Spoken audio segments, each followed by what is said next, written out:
ونستعينه ونستغفره ونعوذ بالله من شرور أنفسنا ومن سيئات أعمالنا من يهده الله فلا مضل له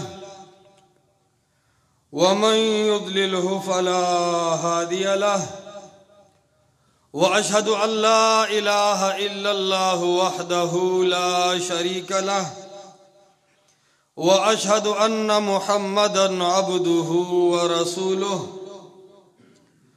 أما بعد فأعوذ بالله من الشيطان الرجيم بسم الله الرحمن الرحيم ادع إلى سبيل ربك بالحكمة والموعظة الحسنة وجادلهم بالتي هي أحسن. وقال تعالى في مقام آخر يا أيها الذين آمنوا استجيبوا لله والرسول إذا دعاكم لما يحييكم. وقال قائدنا الأعظم رسول الله صلى الله عليه وسلم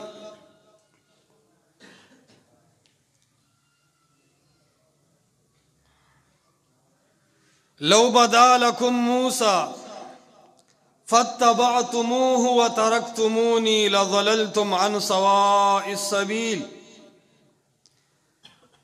لو كان موسى حيا وأدرك نبوتي لاتبعني. وفي رواية ما وسعه إلا اتباعي أو كما قال رسول الله صلى الله عليه وسلم. انتہائی واجب الاحترام مشرانو کشرانو علماء طلباء ډیر زیات د خوشاله خبره ده د 400 اوسیدونکو خلقو د پاره چې سما شومان په حفظ د الله کتاب سر تر رسي سو کې پناظره رسي د چا د کتابونو کال برابرېږي دا ځان له خوشاله خبره ده اور بیا دا ځان له خوشاله خبره ده چې دا غي په یو ختم کې مونږ تاسو ته د شرکت موقع الله سبحانه و تعالی راکړه.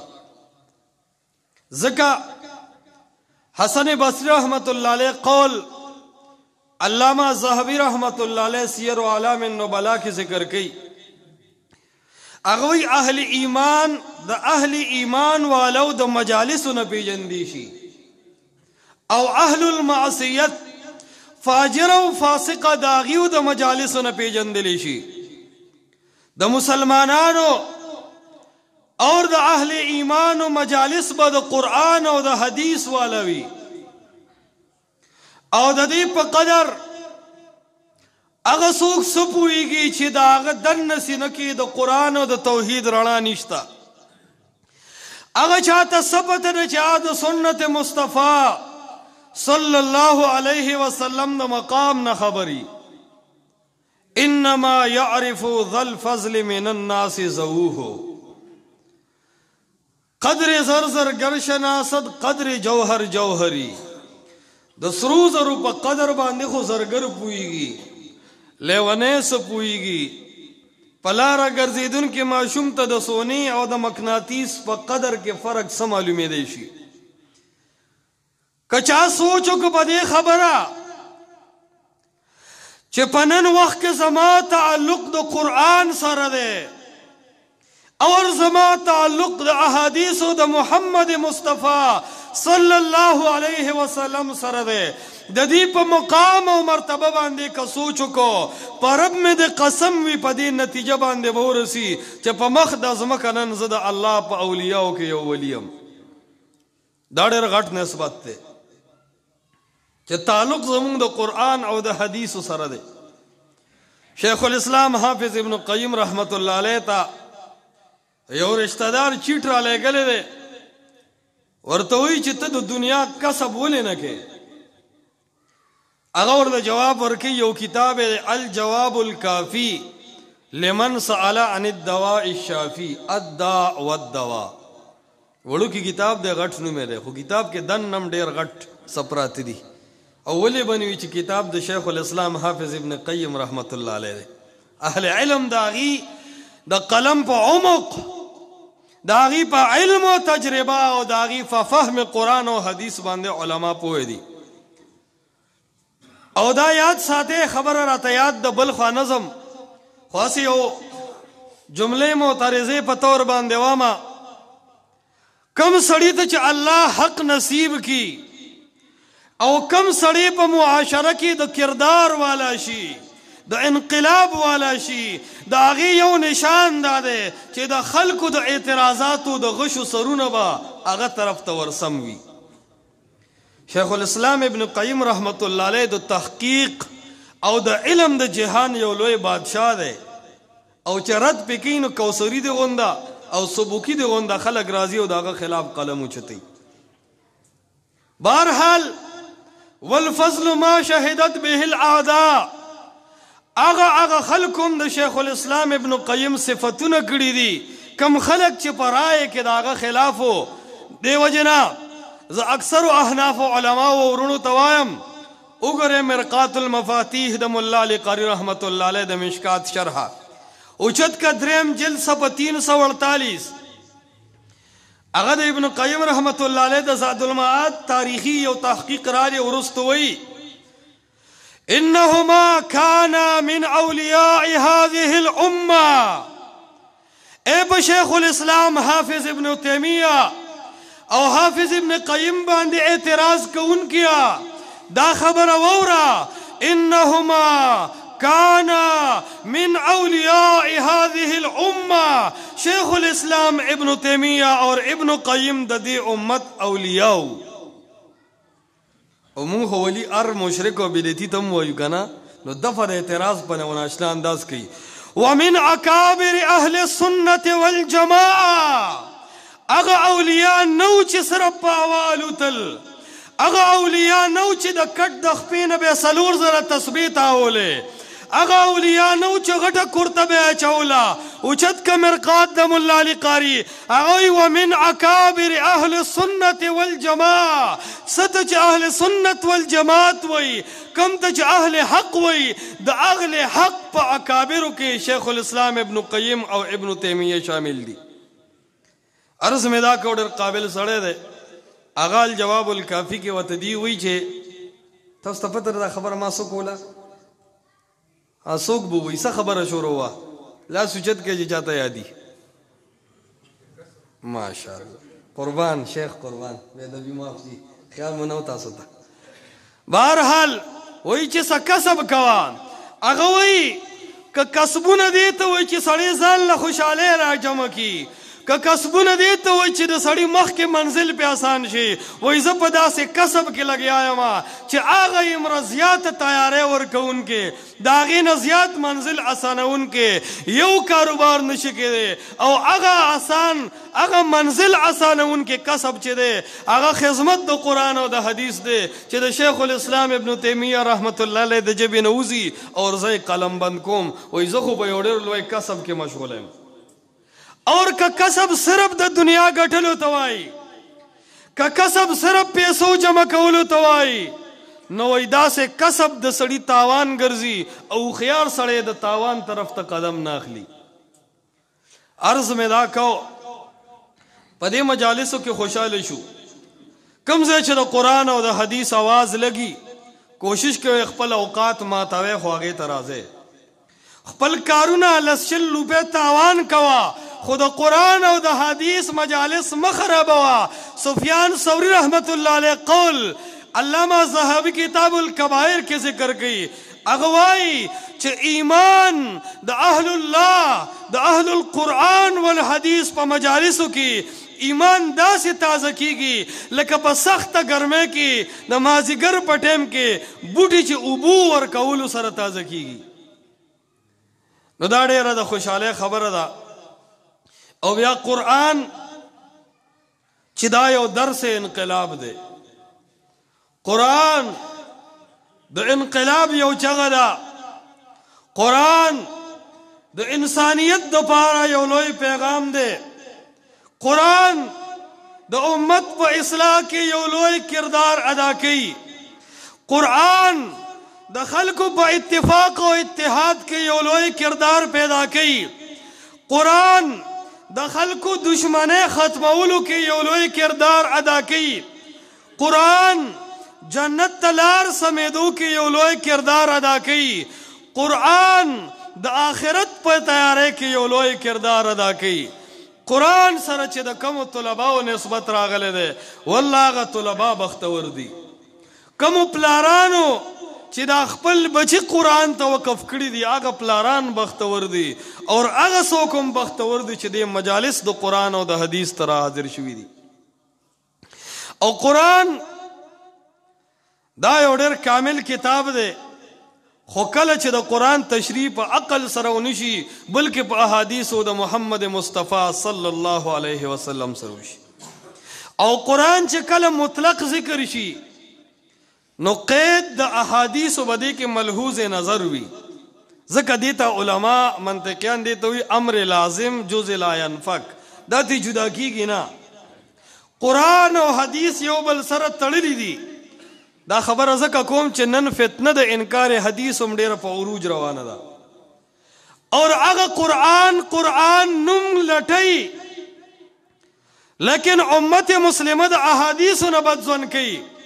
نو اے خلکو څنګه چې دین د توحید سره نه کامل کیږي، صرف د سنت ضرورت دی، داسې دین صرف په قرآن نه دی کامل بلکې احادیث د محمد مصطفی صلی الله علیه وسلم ورته ضروری او لازم دي. عرض میں دا کو قرآن د انسانیت لاره ښیي. الله را لېږلی دی دپاره دی چې د دې خلکو تعلق د رب سره جوړ شي، دا خلق په صحیح معنو کې د رب بندگان جوړ شي، د رب سره تعلق جوړ شي، د الله سبحانه و تعالی مینه او محبت د دې خلکو زړه ته ورننوځي. نو الله سبحانه و تعالی قرآن راولېږو. دیو جن دا د الله د طرف نه یو میسج دی، یو پیغام دی، یو دعوت د انسانانو ته چې اے مسلمانه عقیده دې د دې قرآن او حدیث سره برابر کا. اے مسلمانه عمل دې د دې قرآن او د حدیث سره برابر کا. اے مسلمانه معاشره د دې قرآن او د حدیث او د رسول الله صلی الله علیه وسلم سره برابر کا. او د دې قرآن نه چې څوک اصلاح اخلي، څوک د قرآن په لار روانېږي، د ټولو نه اول به دې د عقیدې اصلاح کوي. ټول نه اول به څه کوي؟ د عقیدې اصلاح. امام قرطبی رحمت الله علیه وی ان اول ما یجب اظهاره ولا يجوز کتمانه امر التوحید. د ټولو نه اول هغه مسله چې په عوامو باندې، په بوډاګانو باندې، په زنانو او نارینهو باندې د اغیز د کول ضروری او لازم دي. ولا يجوز کتمانه او د هغې پټول د یو عالم د پاره جایز نه دي. امر التوحید هغه د الله سبحانه و تعالی د یووالي مسله ده. دیو جن اے عوامو، اے سپینګورو بوډاګانو، رب ته مونږ ټول روان یو که نه یو روان؟ آخرت کې الله سره زمونږ ملاقات دی او که نه دی؟ د دې نه مخکې په مونږ باندې د قبر سوال جواب مخې ته دی او که نه دی؟ د قبر د عذابونه او د قبر ثوابونه حق او سچ دی او که نه دی؟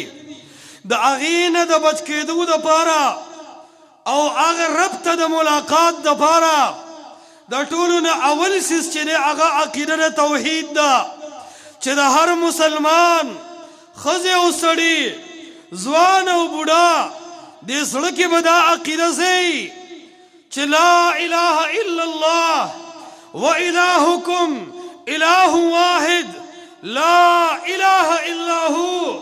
اے انسانیتا د الله د توحید دا پیغام کان کول کر وورا.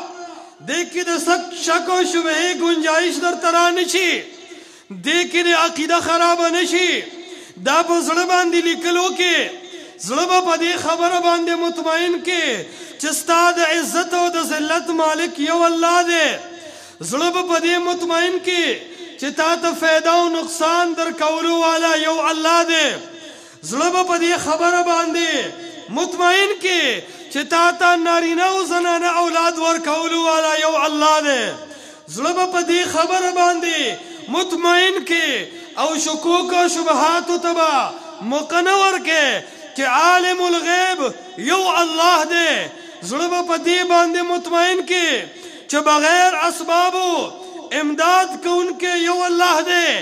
اور دا ایجابی صورت نه به سلبی صورت هم جوړه، د بسیطه نه به مرکب هم جوړه. پلا دائما باغی ته اشارم کې دویم جانب بیاد ساتي چې بيد الله نه هیڅ یو نبی، هیڅ یو ولی، هیڅ یو جن، هیڅ یو ملائک، هیڅ یو ژوندی، هیڅ یو مړی، هیڅ یو پیر، هیڅ یو مرید، هیڅ یو تعویذګر، هیڅ یو کوډګر، هیڅ یو پالګر ستا حاجت نشي سر کوله، ستا حاجت روان نشي جوړې دي، ستا مشکل کوشان نشي جوړې دي، ستا د عزت او د ذلت مالک نشي جوړې دي. د دې تمام صفاتو چې مستحق او واقدار دی اور د دې اختیارمند دی هغه صرف اور صرف څوک دی؟ لګرو وای څوک دی؟ ټول وای څوک دی؟ دا په یوازې د تمامو انسانانو صفات او د دې ضرورت پوره کوونکې، دا تمامو انسانانو ته روزي ورکوونکې، دا د عزت او د ذلت مالک، دا صرف اور صرف صرف اور صرف صرف اور صرف الله دی. سروب خود باندې نه دی پروت کنه جی. زنوی حالاتو کې ما سرش پیلم ما ته مخامخ دي زنه یریګم تاسو ولې یریګیا او بیا د الله په نوم چې بده خو مرګم ثواب دی. خبره پوهیږي کنه دا خو د غیرت مقام دی. پکاردار چې دې ځکه حسن اسه خبري وکړو. زمونږ علاقه کې مشهور ده پوخا چرتا تبلیغی جماعت تلو سزیتا نو هغې نه خلکو بسترې مو ویشتې هغه ډېر څیزونه یې ته وویشتو نو آخر کې هغې چای باندې کړې وه. نو هغه امیر صاحب وی که چېرته دا چاینک یې وویشته وي والله چې بیا خو ورسره جهاد کوو. یعنې چې په چاینک هم نن ځان ونه وجنو بیا خو ونه شوه. زم چې د الله په نوم ځان مړ نه کړو بیا خو ونه شوه. او د الله نوم خو ډېر خوږ دی که نه قایل یو که نه بهرحال. نو عرض مې دا کو د مونځ نه مخکې د روجې او د زکات نه مخکې د تهجد او د اشراق او د چاشت او د اوابین نه مخکې د خو معاملاتو خو اخلاقو نه مخکې اے مسلمانه تمام عباداتو نه مخکې زړه په دې خبره باندې وتړه که رب سره صلح کول غواړې، که رب سره خپل کاغذونه صفا کول غواړې، که رب سره خپل معاملات سمول غواړې، د دې هر څه نه مخکې دا خبره رب سره ومنه وإلهکم اله واحد چې زما حاجت سر کوونکې تر ډیرې بابا نه دی، زما حاجت سر کوونکې شلګزی بابا نه دی، زما حاجت سر کوونکې پړانګ غر تور غر کې نه دی، زما حاجت سر کوونکې عبدالرحمن بابا نه دی، زما حاجت سر کوونکې پیر بابا او کاکا صاحب نه دی، زما حاجت سر کوونکې جاړو بابا نه دی، بلکې زما د تمام مشکلاتو حل چې چا سره دی هغه ذات صرف اور صرف څوک دی؟ دا د هر څه نه مخکې اولنۍ خبره ده. د دې نه بعد بیا به ته اعمالو ته ځې. نو عقیده دا بنیادی چیز ده اور دا عقیده د الله د توحید مذهبي جماعتونو کې د لفظ خو ډېر خوږ دی ټول خلک یې وایي خو زه به بانګې دوهل سره وایم د توحید په مسله کې چې څومره امانتداري اهل الحدیث علما کوي، د اهل الحدیث علما اور سلفیان علما چې څومره امانتدارۍ سره د الله د توحید پیغام دنیا ته رسوي داسې زه څوک نه وینم چې دومره امانتدارۍ سره د توحید پیغام دنیا ته ورکړي. اور ما ته خلک وایي دې خلکو سره ولې دومره ملګری شوې؟ ما کم خلک چې د توحید او سنت آواز کوي هغې خدا اعتراض هم مه کوئ.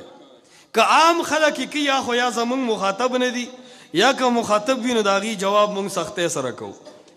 والله زه وایم توحید او سنت مونږ پرېښې نه دی د سلفیت عقیدې سره خو ایله توحید مضبوط شي. دا مونږ منله چې د الله صفات په هغې کې بل حاکم نشته.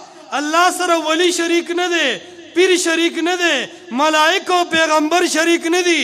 دا خبره مو تسلیم کړې وه، خدا مو نه وه تسلیم کړې چې الله کم اسما کم صفات ځان له بیان کړي دي. لاس یې ځان دپاره صفت ګرځولی دی، وجه یې ځان له صفت ګرځولی ده، استوا یې ځان له صفت ګرځولی دی. مونږ ته دا پته نه وه چې دې کې هم الله یووالي منل پکار دي.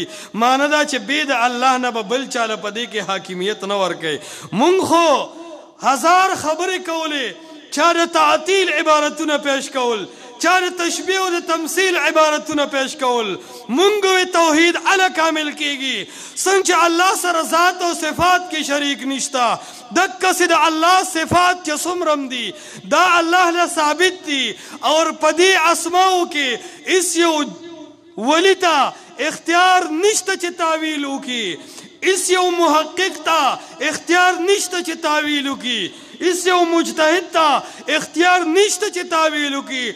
څنګه چې د الله ذات کې د چا عقل او د چا رای له اعتبار نشته، همدکسې د الله صفاتو کې د چا رای له اعتبار نشته. د توحید خو ایله کامل شو، د توحید اصل بنیاد خو ایله واضح شو. نو عرض مې دا کو د الله یووالی دا انتهایی اهمه مسئله ده. پکار داره چې عوام د دې نه بنیادي طور باندې خبري چې علم غیب یو الله لمني، حاجات سر کولو صفت یو الله لمني، اور څوک الله سبحانه وتعالی سره په دې کې شریک نه کی.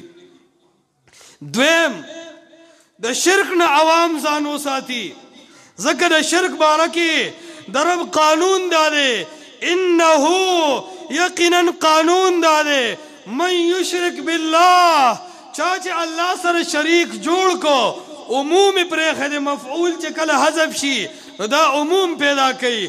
ان حذف المعمول یؤذن بالعموم.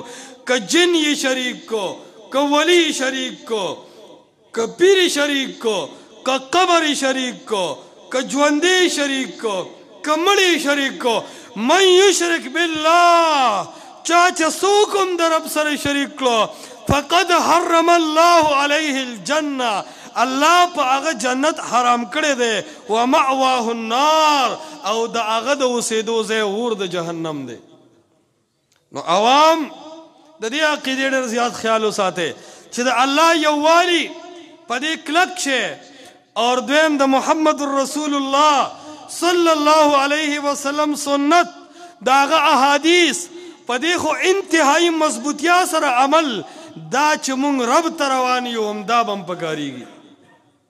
بې د دې نه زمونږ بل څیز پکارېږي.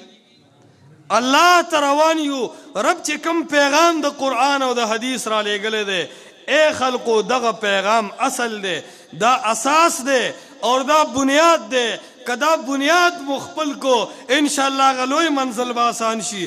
او کدی بنیاد د حاکمیت کې د الله او د الله د رسول مقابله کې مو یو پیر اومنو، یو امام او مجتهد اومنو، اقابر اومنل یا مقابر اومنل یا یو شی اومنو یا بل شی، نو یاد ساته دا د حق لار نه اړېدل دي، اور په دې سره بیا انسان گمراه کیږي. او دا واقعا قرآن په عجیب مضمون سره ذکر کوي. سیدنا موسی علیہ السلام قوم ته د الله د یووالي او د خپل رسالت پیغام ورکو. نو هغه قوم چې کله موسی علیہ السلام لاړ نو د هارون علیہ السلام هدایات هغوی ونه منل او د سامری خبرې بس روان شو. سامری د الله او د الله د پیغمبر مقابله کې یو شخص وګنو، هغه ته کالی را جمع کړل، سخی دې نه جوړ کو، اسخی سره خپل هنر جوړ کو، هغه به आवाज کو. چې کله هغې سامری پسې روان شو نو ګمراه شو که په هدایت پاتې شو؟ ګمراه شو. دا د دې دلیل دی چې د آسماني پیغام مقابله کې کله رجالو پسې ځې ستانه به لار خطا کېږي او ته به ګمراه کېږي. دې وجې نه مونږ روان رب ته یو، نو د رب لاره د ټولو نه ښه رب ته معلومه ده او بیا محمد مصطفی صلی الله علیه وسلم ته معلومه ده ځکه هغه له تربیت الله کړو.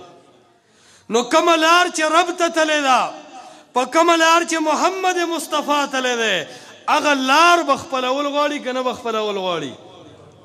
پیغمبر علیه الصلاة والسلام په دې خپل ژوند کې په دې خبره ډېر زور اچولی و چې زما امت دې زما تابعدار شي او دې دا دین د خلکو د آراو د خلکو د نظریاتو د خلکو د خبرو پوجاوه نه ګرځوي بلکې دین خود یې وګرځوي د الله خبره اور دین دې وګرځوي د محمد رسول الله صلی الله علیه وسلم خبره. حجت الوداع په موقع پیغمبر علیه السلام دا ټول امت راجمع کو موجود صحابه کرام. مستدرک علی الصحیحین کې دا روایت نقل دی او علما په پوریږي مستدرک سره چې کله علامه ذهبی موافقتو کی بیا روایت قابل قبولی. شیخ البانی رحمت الله علیه د روایت متعلق د مشکات په شرح حاشیه کې وی چې د تعدد طرق د وجنا دا روایت درجه د حسن کې ده. پیغمبر علیه السلام دا خلق راجمع کړل.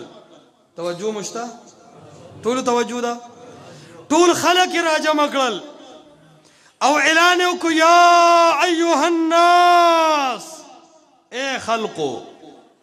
د پیغمبر علیه السلام دعوت صرف احناف ته نه صرف شوافع ته نه صرف دیوبندیانو ته نه صرف زید عمر بکر ته نه یا ایها الناس اے خلقا. او دعوت کې بہادریم دیته وي چې ستا مقابل او مخاطب معین نه چاته چې आवाज رسي هغه ستاره خطاب د لاندې راشي. دا د دعوت بہادری ده او زوام د ټولو نه لوی بہادری نن د اهل الحدیث علماء په دعوت کې ده چې دا هر مکتب فکر ته کا ډیر دی او کا غلګ دی که دا هغه سند عالی دی او که کمزور دی که هغه اکابر پرستی که هغه مقابر پرستی څومره خلک چې دی تمام دنیا ته زمون اعلان دی یا ایها الناس اے خلقو راشد الله او د الله د رسول جناب رسول الله صلی الله علیه وسلم تابعدار شي. دې ته وی دعوت کې عموم او دا د بہادرۍ دلیل دی. نو پیغمبر علیہ السلام فرمایل یا ایها الناس اے خلقو. دې سره خلق بیخي خلق متوجه شو اعلان کی وصیتونه ذکر کی وصیتونه. زاد المعاد کې شیخ الاسلام حافظ ابن قیم رحمت الله علیه سوار لس طریقو سره دا نقل کړی دي. فرمای انی قد ترکت فیکم ما اے خلق تاسو ته هغه څه پرېږدم انی ترکت القرآن ترکتکم القرآن مونوي رد په منکرینو د احادیثو د رسول الله صلی الله علیه وسلم چې پیغمبر علیه السلام وی انی ترکت فیکم ما د عموم د پر راضی نحوی والوی ما لفظا مفرد او معنی عام دی. انی قد ترکت فیکم ما اے زما امتا اغا قانون در تا پریگدم اغا اصول در تا پریگدم ان اعتصمتم به کتاس جماعت کے پاغی پابندیو لگوئے. اعتصام دی تو ستوئی ان اعتصمتم کتاسو پہ عمل ہو کے دیو جنا سدی علماء ته یو دردمندانه او مخلصانه دعوت ورکوم ته چې هر مکتب فکر سره تعلق ساته اس پنګری ابوډا ستا چې هر جنډه د تا ته قبول شي ستا چې هر تنظیم او هر مشر د تا ته مبارک شي. خود قرآن او د حدیث مقابله کې خرند ما جوړेगा د قرآن او د حدیث مقابله کې دیوال ما جوړेगा د یصدون عن سبیل الله مصداق ما جوړेगा. د پیغمبر پاک صلی الله علیه وسلم په سنت چې چا عمل وکړو هغه د جمعات نه مشړه. د محمد مصطفی په سنت کا چا عمل وکړو امین پتیز وې هغه ته په قدر وګوره چې دی په دې معاشره کې په دې مړ شو سنت باندې هم عمل کوي. دا خو د هغه په دین د بهادرۍ دلیل دی. کني سړی شرمېږي کنه شرمېږي چې چا مخ کې رفع الیدین کوي. داسې کمزور دور ته پاتې شو که یو سړی ښکاره په میدان کې اولار د غانې وي اجلاګان ورته غړیږي هغه له شرم نه ورزي. که یو سړی خکاره ګناهونه کوي چرس کوي هغه له شرم نه ورځي خو که نن د الله په کور کې د پیغمبر په سنت عمل کې والله چې حیا به درله درشي داسې زمانې ته پاتې شو. نو عرض مې دا دی چې ما او تا ته الله توفیق په یو سنت د عمل نه دی راکړی ته مه کوه لیکن څوک چې په عمل کوي هغه له ډاډ ورکا تسلي ورکا که دام نشي کولی کم از کم هغه له خپل اختیار ورکه کوي دی. دا څه طریقه ده چې یو امي رفع الیدین جماعت کې وکړي یا خپه یو ځای کې تا سره ته تې خپل ورو را تختې ته څه پوهېږې د پیغمبر پاک فرمان دا دی چې څوک د احادیثو بېعزتي کوي رب یې اعمال بربادوي. د قرآن فرمان دا دی اطیعوا الله و اطیعوا الرسول ولا تبطلوا اعمالکم. امام راضي دغه ځای وایي چې د پیغمبر مخالفت مه کوه ګنې عمل به دې برباد شي. نو ای عوامو ځان په دې پوهه کې چې کله یو عمل نه موریدل چې دا د الله حکم دی که ستا عقل او معاشرې مني او که نه مني ویې منه او کله د یو عمل متعلق درته چا ووایي چې دا د محمد رسول الله علیه السلام طریقه ده خیر د ستا د پیر صاحب د خلافي ستا د چیرمین صاحب د خلافي ستا د مولا او ستا د معاشرې د مزاج د خلافي خو چې د محمد مصطفی طریقه ده فخر پې وکړه داسې به کوو که نه به کوو.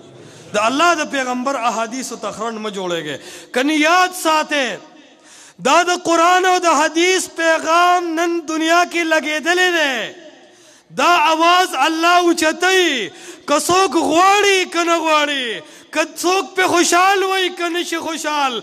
ای خلقو قبرونو ته سجدې کولې چا څه نه ویل خلقو د ځان نه دین جوړاو مونږ هیڅ نه وی خلقو عید میلاد النبي مناول مونږ خاموشي کوله خلقو مړي پسې ومې او جمعې کلیسه کولې مونږ هیڅ نه وی. ای سړیه نن چې زه د قرآن او د حدیث پیغام بیانوم ته هم غلی شه کنی پر رب میں دے قسم وی اوبه چې څومره ډبکې نه دومره زور کوي. اسلام کی فطرت میں قدرت نے لچک دی ہے جتنا ہی دباؤ گے اتنا ہی وہ ابھرے گا. پرب میں دے قسم وی اے دا محمد مصطفیٰ سنت تا پلار کے خرن جوڑی دن کیا کتا غواړي کنه غواړي دا د اهل الحدیث د سینینا دا د اهل الحدیث د منبر د محراب نا دا د دې د جبونا راوته د قران او د حدیث आवाज با الله پدی پاکستان کې نا د دنیا ګډ ګډ ته رسي اور را روانه سده کې ګوره ان شاء الله عرب او عجم کې ګورا شمال و جنوب و مشرق و مغرب کے گورا انشاءاللہ ار سڑے با فخر سروئی چیز سلفی ما او زا اہل الحدیث ما او ہر جماعت دا با دا قرآن و دا حدیث پا اعمال باندے مزینی او دا زمان یقین دے اللہ حق تا یو نیورس غلبہ ورکی دا باطل زور با اللہ ختمی او دا قرآن و دا حدیث دا سلفیت دا صفا منحج با اللہ تمامی دنیا ترسی. عرض میں دا کو پیغمبر علیہ السلام فرمائل انی قد ترکت فیکم ما تاسو تا آغا سپریدم انی اعتصمتم. اعتصام سے توی دا علامہ شاطبی کتاب دے کتاب الاعتصام دا علامہ شاطبی سنتو پا مقام باندے و دا بدعاتو پرد مونگ ویو کہ ندار سنتو بدعت مسئلی مونگ رویستے و دا نا زواما توحید و سنت نم چې په دې معاشره کې څوک مخلی یا پټلی یا ښکارالی یا وی یا نه وی پرب مې دې قسم وي ته به د توحید او سنت نوم اخلی او تا به د شیخ الاسلام حافظ ابن قیم او حافظ ابن تیمیه کتابونه نه کتلي تا او ما ته تیار نوړی راکړی شوې ده. دا فخر مه کوه چې صرف زه توحید بیانوم صرف زه سنت بیانوم. تا د توحید او سنت مشران پیژندلي هم نه دي. د توحید او سنت مشران چې وپیژنې د توحید او سنت مقام چې څوک وپیژني هغه باندې رفع الیدین بد لګېدي شي. اے خلقو یو سړی ځان ته د توحید او سنت داعی وي هغه په امین بالجهر پابندي ولګي. اے خلقو یو سړی ځان ته د توحید او سنت داعی وي اور هغه به د الله د پیغمبر په احادیثو عمل کول بد وګڼي. یا خو زمونږ دا دعوی غلطی دی چې توحید او سنت یا مو توحید او سنت پیژندلی نه دي. ما ته اکثر خلک وایي دا ته کم خواړی دی ما یم اکه توحید او سنت دی خو ترقي مې پکې وکړه مخکې مې توحید منو خو هغه توحید مې منو کم چې خلکو منو اوس هغه توحید منم کم چې قرآن او حدیث منلی دی. مخکمم سنت منل هم ماهود سنتو الف لام عهدی هو پیژنې کنه ماهود سنتو ست چې معاشره سنت وي اوس مې ومنل چې سنت د معاشري رائے تنوي سنت د احناف مفتابهي اقوال تنوي سنت د شامع رائے تنوي سنت د فتح القدیر او د قاضي خان عبارتونو تنوي سنت هغه ته وي چې هغه د محمد مصطفی صلی الله علیه وسلم قولی فعلی او تقریری اور هغه د یو شخص سره او د چا رائے سره تړلې نه دي تو عرض میں دا کو انی قد ترکت فیکم ما محمد مصطفیٰ صلی اللہ علیہ وسلم صحابہ کرام تا علی الاعلان فرمائل اے زما صحابو دا سے قانون دا تپریگدم دا سے اصول دل درکوم ما اغسو ان اعتصمتم به کمضبوطیا سره مو اغرونی و پاغه مو عمل وکو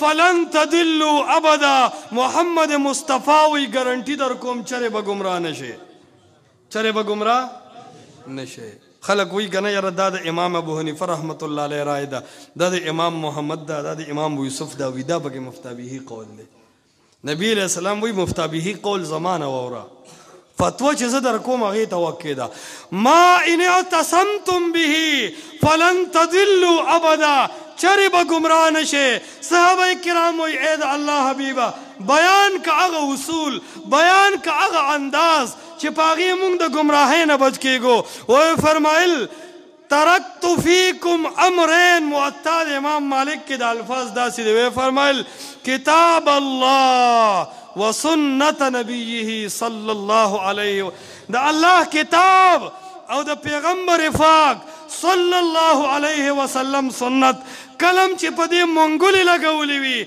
چرې به ګمراه نشئ چرې به خطا نشئ تاسو به ټول عمر په هدایت یې چې کله مو منهج وي قرآن او حدیث کله مو منهج وي قرآن او حدیث او د قرآن او د حدیث منهج والا خلق ادبیان وي ادب والا با ادب خلق وای چې یاره تاسو د ائمه مجتهدینو بد وایه بې ادبي کوئ زوام د اهل الحدیث منهج ته دعوت مونږ په دې وجه ورکو چې ای خلقو راشه د ائمه مجتهدینو احترام زده کړئ که سلفیت کې د ائمه مجتهدینو احترام نه قسم میرے پرب وی کړه تقلید په تور تیارو کې تماتره مجتهدینو احترام وکړئ ته د یو امام ابو حنیفه رحمت الله علیه په نوم کله د امام محمد څخه راخلی کله د امام ابو یوسف و امام ظفر رحمت الله علیه څخه راخلی کله د مفتابهی قول په نوم دا ټول پرېږدي ته د ائمه مجتهدینو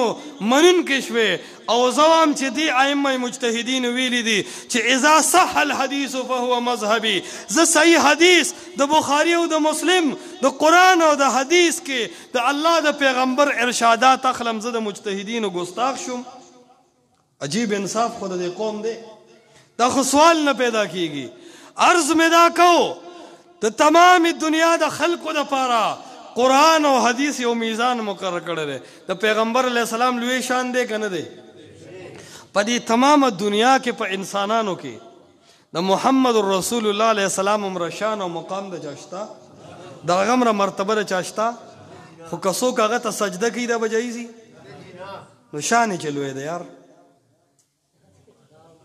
ډیر لوی شان دی امام الانبیا دی دومره څه ګنجایش د سجدې نشته څه وجه ده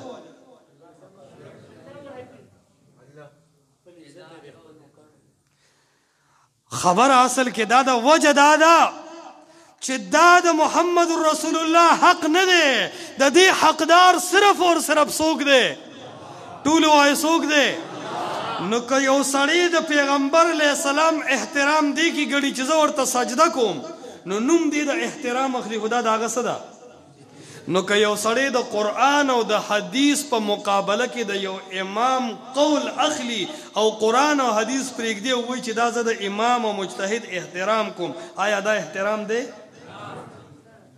ولې دا د هغه حق نه دی دا حق هغه له الله نه دی ورکړی چې ته قرآن او حدیث پرېږده او هغه واخله څنګه چې د الله مقابله کې سجده پیغمبر ته ناجایز ده دقسې د الله او د الله د پیغمبر مقابله کې امام مجتهد پیر او مرید ژوندی او مړی ملا او مفتی شیخ القرآن او شیخ الحدیث دا د الله او د رسول مقابله کې فالو کول دي ته لایق کول دا داسې بې ادبي ده لکه سجده چې پیغمبر ته بې ادبي ده. په خبره پوهېږي؟ نو احترام ځان له شی دی خو دې خلکو شرک له د احترام نوم ورکړی دی. نو شرک له چې خلک د احترام نوم ورکړي هغه شرک به پرېږدو که کوو به پرېږدو به. عرض دا دی الله رب العالمین چې کله عمومي خبره کوي د خو خبرو نو فرمایي یا ایها الذین آمنوا ای ایمان والو اطیعوا الله د الله ومنئ و اطیعوا الرسول او د چا ومنئ و اولی الامر منکم او د دیندارو ومنئ. عمومي معنی به وکړو. اطیعوا الله کې اطیعوا اوې کوي نه وي اطیعوا الرسول کې بیا اطیعوا اوې کوي نه وي و اولی الامر منکم کې بیا اطیعوا اوې وی کتلیم د کاسه وایي اهل حدیث و حدیث دی لکه ایبا د ارسیز ولی دلته اطیعوا نه وي اکا زوړ جواب دی. اولی الامر د مستقل اطاعت حقدار نه دي. اصل حاکمیت دا اللہ تا حاصل لے اطیعوا اللہ اور اصل حاکمیت محمد رسول اللہ تا حاصل لے وَأَطِيعُوا الرَّسُولِ وَأُولِي الْأَمْرِ مِنْكُمْ سر اطیعوا نوے. اشارہ دا دے خبر طرف تا چی دا حکمران خبرہ دا مجتہد خبرہ دا فقیح خبرہ دا مفتی صاحب خبرہ دا شیخ القرآن خبرہ دا شیخ الحدیث خبرہ دا اطیعوا اللہ سر اوتلا اطیعوا الرسول سر اوتلا کدی سر برابر وا فبها ونعمت پسر ستر کو منظور دا او کدی سر مقابل وا نو یاد ساتا چې داسې مقابل په دنیا کې د رسول الله علیه السلام نه علاوه هیڅوک نشتا چې د هغه خبره واغستی شي او د محمد مصطفی خبره پرېښودی شي. دا خو اتفاقیات دي. زمونږ د علما یو ډېره ښه خبره کوي وایي ښه خبره چې په دیوال لیکلې ده مې قبول کا. توجه ده ستاسو که دی خوا یې که دی خو هم توجه وي چې لږ صبر وکړم. وایي ښه خبره چې په دیوال لیکلې ده هم یې واخله او غلطه خبره چې د مشکات په حاشیه کې ځای کړې ده هم یې رد کړه. اطیعوا الله و اطیعوا الرسول. خو بیا هم خلک وایي ډېرې خولې او ډېرې خبرې زه به د چا خولې ته برغول جوړوم. نو خلق با اولی الامر کی دا فیصله زما په اطیعوا نه حل کیږي. رب فرمائی اے عالم د دین د تقلیدی طبقه جواب زکو ما ته پریدا. نو الله قرآن کې ردی دفعه ناشنا جواب کی غوږ ورته کې ده. توجه فرمائی اطیعوا الله و اطیعوا الرسول و اولی الامر. قرآن کلاو کې ورفسی آیت کې بیا فرمائی فَإِن تَنَازَعْتُمْ فِي شَيْءٍ کستاسو اختلاف راشی فی شیئن نکره دا. فَإِن تَنَازَعْتُمْ فِي شَيْءٍ پا نکره پتہ لگی خلق وی دا جزی مسائل خو په قرآن حدیث کی نشتا دی لپاره نور خلق حاکمان دی. وی فی شیئن اللہ نکره روڑل دا پا دی تنکیر کی پا شیئن کی پا دی دو زورونو کی ستا دا تقلید تمام دروازے بند کری دی. فی شیئن که اصول دی او که فروع دی خودی که چه اختلاف راشی نو دی که با حاکم صرف اور صرف سوک جوڑے اللہ و دا اللہ رسول. فَإِن تَنَازَعْتُمْ فِي شَيْءٍ که اختلاف مراغ د دین په یو مسئلہ کی کاغا اصول وی کاغا فروع وی کاغا قائد وی کاغا اعمال وی کاغا معاشرت دے کاغا معاملات دی قرآن فیصلہ ذکر گئی فردوه الى اللہ والرسول. نو آغا اختلافی مسئلہ اللہ تا مخی کا اور دا اللہ پیغمبر تا مخی کا دا نوی چی اصولو کی ماتوریدی شا فروع کی حنفی شا تصوف کی نقش بندی شا چشتی شا نسبت کی دیوبندی و بریلی شا نا فردوه الى اللہ اغا پیش کا اللہ تا والرسول او دا محمد مصطفیٰ پیغام تا پاغی حل کا تمام مجتہدین پریگ دا اللہ دا اللہ رسول واخلا تمام کتابون پریگ دا اللہ دا اللہ رسول واخلا تمام مفتیان پریگ دا اللہ دا اللہ رسول واخلا. اے خلق دا آواز دے اے خلق دا فریاد دے، اے خلق دا درد دے. والله ووٹ نه غواړو، والله نوٹ نه غواړو، والله جنډه نه غواړو، والله تنظیم نه غواړو، والله پیسې نه غواړو، شهرت نه غواړو. دا درد مو په زړه باندې راوړلی دی. راځئ چې د دې درد باره کې عزم وکړو، کلک نیت وکړو چې د الله د توحید، د الله د حکم، د محمد مصطفی د رسالت پیغام به دنیا ته رسو که نه به رسو. ټول لاسونه پورته کې دا د قرآن او د حدیث پیغام به دنیا ته رسو که نه به رسو. د الله د حاکمیت او د محمد مصطفی د اطاعت مسله به تمام دنیا ته رسو که نه به رسو. قرآن او حدیث باندې به عمل کوو که نه به کوو. په ناره خېټه باندې به دا د قرآن او د حدیث دعوت مخ په مو پورته بوزو که نه به بوزو. خپل مالی او جانی تعاون به د دې سره کوو که نه به کوو. دا کم علما چې د قرآن او د حدیث نارې بلند کوي، شانه بشانه به د دې ملګرتیا کوو که نه به کوو. اقول قولي هذا استغفر الله لي ولكم وللسائر.